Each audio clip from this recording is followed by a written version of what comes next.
Hello, hello, hello. Good morning, good afternoon, good evening, depending on your time zone.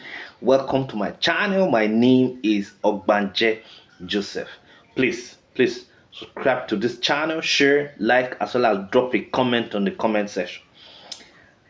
The topic of today's discussion is the concept of collective security. The concept of collective security.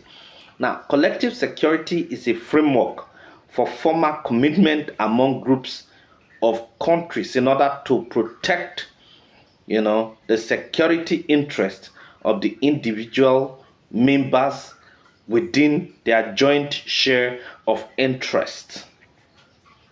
You know, it is a way of avoiding grouping. Group is a way of avoiding grouping powers into opposing camps and refusing to draw dividing lines that would leave out powers. Now, the term collective security has been the principle of United Nations and League of Nations. Immanuel Kant, in his work Perpetual Peace, states that the law of nations will be based on one federation of, you know, of that the law of nations will be based on one federation of free state. Now, by employing collective security, any member state is dissuaded from acting in a manner likely to threaten peace, thereby avoiding conflict. In a system of collective security, the enemy is a threat to the regional or international peace and security. The idea is that a threat to one nation is a threat to all nations. Okay? It's a threat to all nations. Article 5 of the United Nations calls on member states to assist another member if attacked. This article was invoked after the September 11 attacks on the US, after which NATO members provided assistance to the US war on terror in Afghanistan. Now, let us look at the mechanism of collective security. What are the mechanisms used for collective security? Number one, the League of Nations. Now, the League of Nations was established in 1919 during the Paris Peace Conference. It was the first organization of foreign states designed to be universal and devoted to the settlement of disputes and the prevention of war.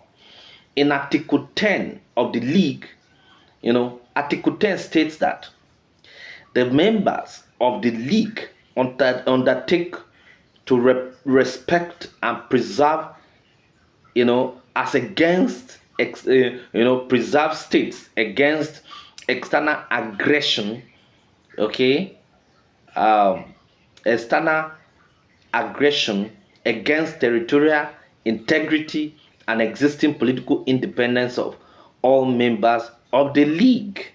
That is actually the number one, the League of Nations. Number two, the United Nations. The United Nations is a successor of the League of Nations. The UN clearly states that,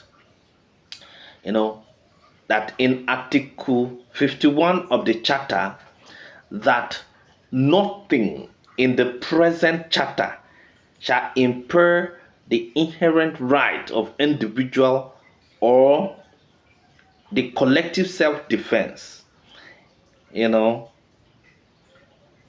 It is an armed, yes, it is an armed that if an armed attack occur against a member of United Nations, until the Security Council has taken measures necessary, to maintain international peace and security. Let me take that again.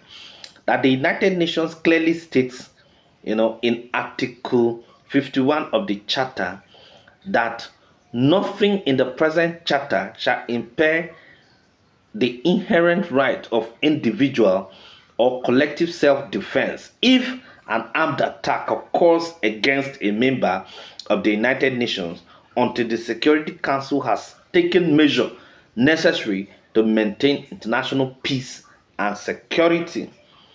Number 3, NATO.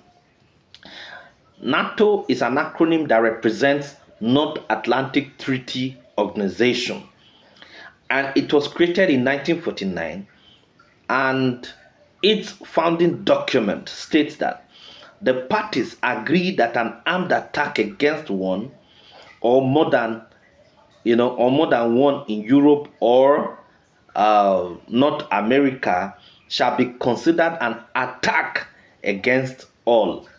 Okay. Now, another mechanism of collective security is um, regional organizations like ECOWAS, AU, SADC, EU, and all of that. All of them actually have a particular charter, or a particular convention that talks about collective security. That an armed attack to one country or one member is an armed attack, to all members, and so all members have the obligation to come together to actually fight against such common enemy or common foe. Okay, so those are just the major mechanisms of collective security. Now let us look at the conditions necessary for collective security. What are the conditions for collective security? Number 1, all states must accept the status quo sufficiently to renounce the use of force for any purpose other than defense on their own territory. Okay, so all members must accept the status quo sufficiently to renounce the use of force for any purpose other than defense on their own territory. So you cannot just arbitrarily use the force that you have, because the essence of the force that you have is to ensure the protection of territorial integrity of member states. So you cannot begin to arbitrarily use the force that you have. So that is number 1. Number 2, all states must agree on a clear definition of aggression so that paralysis can be avoided if cases arise.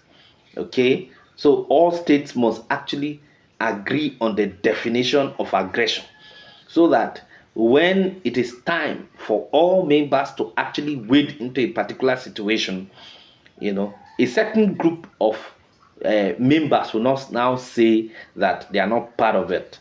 Okay, number 3, all states and especially the large powers must be willing to commit their own armed forces and all funds. All states must be committed to this convention. All states must be committed to the collective security arrangement.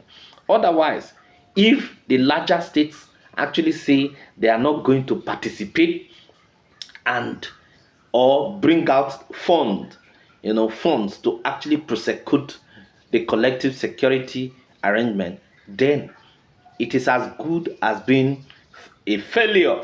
Okay, then the last one is that all states must actively prevent any breach of sanctions that might assist the declared outlaw.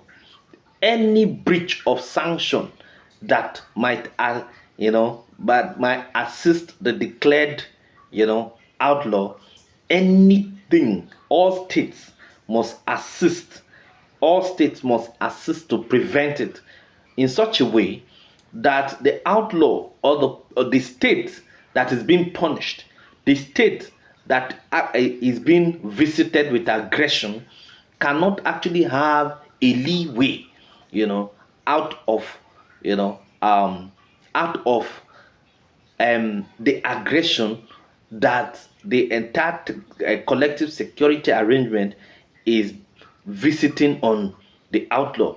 So that outlaw should not have a subtle support of a member of this security collective security And because if it does that, if any member of the arrangement does that, it means it is actually a stab in the back, on the collective security. Thank you very much.